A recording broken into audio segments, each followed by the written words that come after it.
السلام علیکم۔ یہ فارم کا جو بیک ڈور ہے، جہاں سے ادھر یہ چارہ وغیرہ لینے کے لیے جاتے ہیں باقی زمین میں، یہ گنے لگے ہیں انشاءاللہ۔ سٹارٹ کر رہے ہیں ہم 15-20 دن میں انشاءاللہ شکر کا جو ہے نا وہ ہم سلسلہ سٹارٹ کر دیں گے۔ یہ نیپیر گراس ہے، ادھر بھی گنا لگا ہے آرگینک والا، اور یہ ہلدی کا جو ایک کیاری ہے۔ یہ یہاں پر نا فارم کے اندر پارکیوپائن جو سے ہے وہ آ کے کافی نقصان کرتی ہے۔ وہ جو پودے ہیں ان کے تنوں کو بھی خراب کرتی ہے، پودے زیادہ ضائع ہو جاتے ہیں۔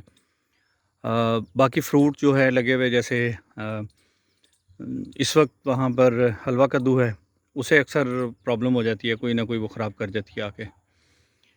تو آج یہ دروازہ جو ہے نا جاتے ہوئے آصف اکثر کھولا چھوڑ جاتا ہے چھوٹا والا، تو میں نے اسے سختی سے کہا کہ جی اسے رات کو نہ بند کر کے جانا ہے ورنہ میں اسے دیکھوں گا۔ تو رات ادھر ہی تھا، صبح آیا تو مجھے کہنے لگا جی وہ نیچے سے گزر گئی، یا سے دیکھیں نشان، تو وہ یہ سمجھا کہ شاید ادھر سے اندر گئی ہے، جبکہ وہ انٹر کہیں اور سے ہوئی ہے، یہاں سے نکلی ہے، اس نے یہاں پر کھدائی کی ہے، اس جگہ پر ادھر سے کھدائی کر کے اس گیٹ کے نیچے سے نکل گئی۔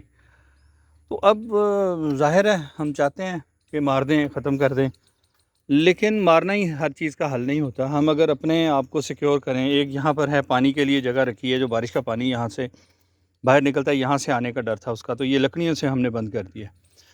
تو باقی جگہ بھی میں دیکھتا ہوں، ساتھ آپ کے ساتھ بھی شیئر کرتا ہوں کہ ہم کس طرح اس کو رکاوٹ بنا دیں، اور رکاوٹ بنانے کے بعد ہم یہ کریں کہ بس اپنے آپ کو محفوظ کر لیں۔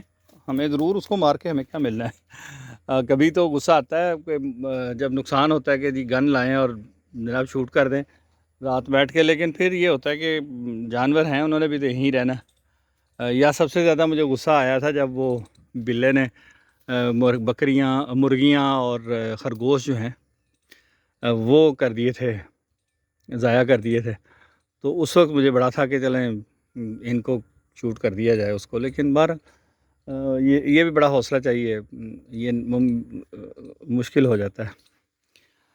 یہاں پر اب یہ ہے کہ یہ میں نے اینٹیں لگائیں ابھی، تو مجھے لگ رہا تھا کہ یہ تھوڑی سی نیچے ہیں، وہ وہاں سے اس کے برابر ہو جائیں تو پھر جو ہے نا یہ کریں۔ تو ادھر پھر میں نے مٹی اور ڈالی ہے، اور اس کو کرتے ہیں، اور اس کے آج آپ کو شیئر کرتے ہیں کہ ہم اس کے کون کون سے راستے ہیں جو فارم کے اندر باہر سے چیز آنے کے ہیں، اس کو ہم کیسے کنٹرول کرتے ہیں۔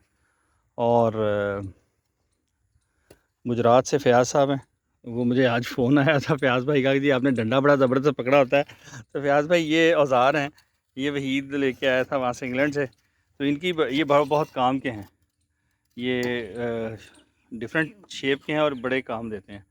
2-3 اور چیزیں ہیں جو میں استعمال کرتا ہوں، اور ان کے ہینڈل لانگ ہیں۔ جیسے یہ بیلچہ ہے، عمومی طور پہ بیلچے کا ہینڈل چھوٹا ہوتا ہے، اتنا سا ہوگا، اور اتنا ہینڈل مارکیٹ میں ملتا ہے۔ اس کا ہینڈل مین ہائٹ میرے سر سے اوپر چلا جاتا ہے۔ اس کا بینیفٹ یہ ہے کہ اب بہت سارے لوگ پہلے تو بات کرتے تھے، لیکن اب جس نے کام کر کے دیکھا ہے نا، وہ بڑے حیران ہوئے ہیں کہ اس سے کام بڑا اچھا ہوتا ہے۔ اس کا فائدہ یہ ہوتا ہے کہ لانگ ہینڈل جتنے بھی انسٹرومنٹس کے ہوں گے، آپ کھڑے ہو کے اس کے اوپر کام کر سکتے ہیں، جھکنا نہیں پڑتا۔ اور اب ہماری عمر ایسی ہو گئی ہے کہ اب جھک کے کام کرنا مشکل ہو جاتا ہے، تو کھڑے ہو کے زور لگ جاتا ہے۔ اور بیلچہ جو ہے یہ ڈیفینیٹلی یہ جگہ بنی ہے، اس کے اوپر پاؤں رکھ کے اوپر سے دباتے ہیں تو وہ جھکنا نہیں پڑتا، کھڑے کھڑے ہم کام کر لیتے ہیں۔ تو یہ جناب چھوٹے چھوٹے اوزار ہیں، ان کے نام تو مجھے نہیں آتے، وہ وحید بھائی بتائیں گے۔ تو ان کے اوپر ہم نے ہینڈل کافی لانگ لگایا میں، اور جب میں ویڈیو بناتا ہوں تو اکثر میرے ہاتھ میں ہوتے ہیں۔ تو وہ آج دوست ہیں گجرات سے، ان کا فون آیا، انہوں نے کہا جی ڈنڈا کیا پکڑا ہوتا ہے آپ نے؟ میں کہا جی میں دکھا ہی دوں آج۔ یہ گیٹ والی سائڈ پہ ادھر آئے نا، تو یہ جو بارش کا پانی جاتا ہے نا، یہ ہمارا جو ہے یہاں پر پانی کا راستہ، یہ ایک راستہ ہے جو ہم نے رکھا ہوا ہے پانی کے لیے، اس میں سے آ سکتی ہے اسے، تو انشاءاللہ اس سے بند کر کے پھر اسے بھی کرتے ہیں۔